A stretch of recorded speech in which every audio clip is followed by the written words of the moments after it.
सुरुवात करूया ठळक आणि महत्त्वाच्या घडामोडीने। तहसीलदारांना गरिबांचा कळवळा नाही, संतप्त महिलांनी तहसील कार्यालयाला घातला घेराव, शंखध्वनीने केला निषेध।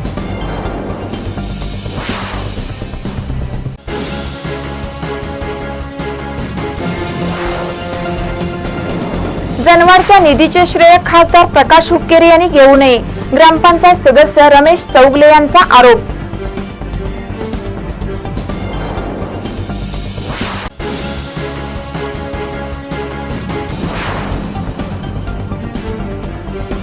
गौरवाडात सुरू आहे वाळू चोरीचे प्रात्यक्षिक, पोत्याने वाळू साठते आहे अंगणात।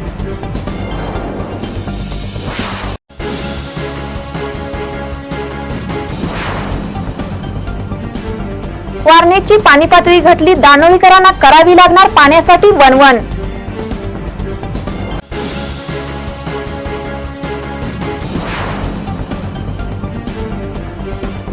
दोन पवित्र देवस्थानाच्या दरम्यानच सुरू आहे वाळू चोरीचा काळा धंदा, कडक कारवाईची मागणी।